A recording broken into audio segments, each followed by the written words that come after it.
Painted painless learning. નમસ્કાર વિદ્યાર્થી મિત્રો, આજે આપણે ધોરણ 7 વિષય ગુજરાતી પાઠ નંબર 16 સિંહની દોસ્તી સ્વ અધ્યયન પોથીનું સોલ્યુશન લઈ તમારી સમક્ષ રજૂ થયા છીએ. પ્રશ્ન જોવાના છે. તમને કેવું પ્રાણી ગમે? કેમ? મને કૂતરું પ્રાણી બહુ જ ગમે. કેમ કે તે વફાદાર પ્રાણી છે, આપણી વાતો સમજી શકે છે, તે આપણી અને આપણા ઘરની રક્ષા પણ કરે છે, એટલા માટે મને કૂતરો ગમે. તમે અથવા તમારા પરિવારમાંથી કોઈ પ્રાણી પાળેલ છે તો તે પ્રાણીની લાક્ષણિકતાઓ લખો. હા, અમારા ઘરે સસલા પાળેલ છે. સસલાની સપાટી છે એ ત્વચા છે, સુવાળી અને સફેદ રૂવાટીવાળા આકર્ષક પ્રાણી છે. નિર્દોષ અને રમતિયાળ પ્રાણી છે. લીલી શાકભાજી, ગાજર, ઘાસ બહુ એને ભાવે.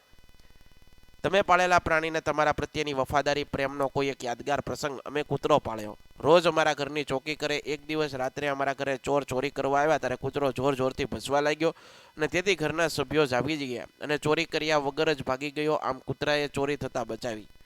તમે શાળામાં પ્રાણીઓ કે પક્ષીઓનો ઉપયોગ થવાય એવી કઈ કઈ પ્રવૃત્તિઓ કરો છો?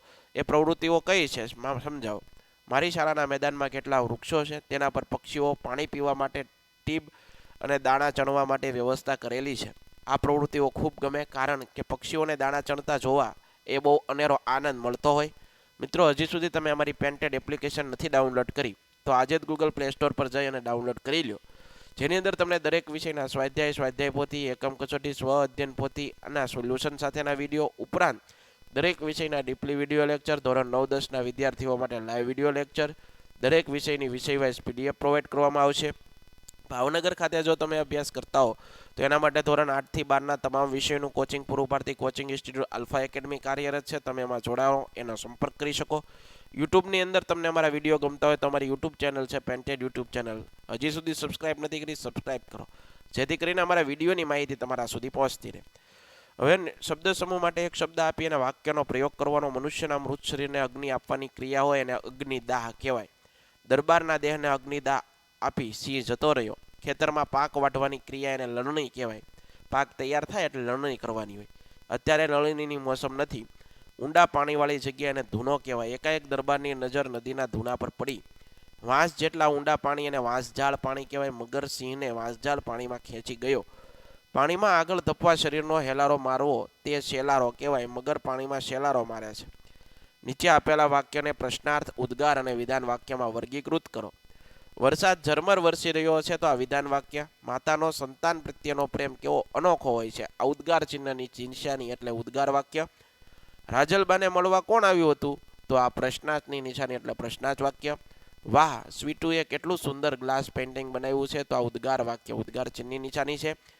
આકાશ આજે શાળાએ મોડો કેમ આવ્યો? તો અહીંયા પ્રશ્નાર્થ એટલે કે પ્રશ્નાર્થ વાક્ય. આપણે સ્વચ્છતા રાખવી જોઈએ, વિધાન વાક્ય. અરે, સૂર્યની લાલાશ તો જુઓ, ઉદ્ગાર વાક્ય છે. તમે બાળકો માટે નવા કપડાં ક્યારે લાવશો? તો આ સવાલ પૂછો એટલે પ્રશ્નાર્થ વાક્ય. બાની યાદીમાં લાલ કૂતરી પણ રડતી હતી, ઉદ્ગાર. નૈનાએ કિંજલને કાનમાં શું કહ્યું? પ્રશ્નાર્થ વાક્ય. તમારી શાળાના પુસ્તકાલયમાંથી લોકકથા અને પ્રાણી પ્રેમની વાર્તાઓને લગતા પુસ્તકો શોધી અને તેના નામ લખો. ઈસપની બોધકથા ભાગ 1 અને 12, પંચતંત્રની વાર્તાઓ, ઢીંગલી રે ઢીંગલી, ગીજુભાઈ બધેકાની બાળ વાર્તાઓ, બાલસૃષ્ટિ, સૌરાષ્ટ્રની રસધાર.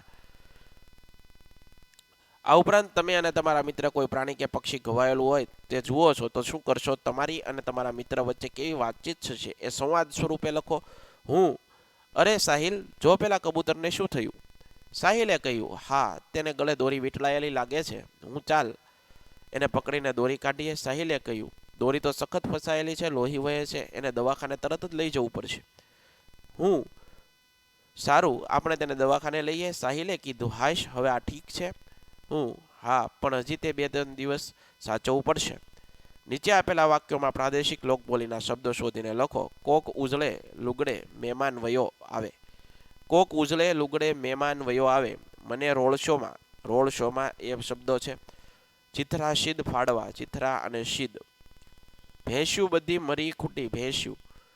આંબિયા મેળા, તારી કાયાના રાય રાય જેવા કટકા માનશે, આંબિયા મેળા. શોધેલા બધા જ પ્રાદેશિક લોકબોલીના શબ્દો શબ્દકોશના ક્રમમાં ગોઠવો, જે અહીંયા દર્શાવ્યા જોઈ શકો છો. આશા રાખું મિત્રો તમને આ સોલ્યુશન ગમ્યું છે. ફરીવાર નવા વિડીયો સાથે મળશું. ત્યાં સુધી જય હિન્દ, જય ભારત, ધન્યવાદ. Painted painless learning.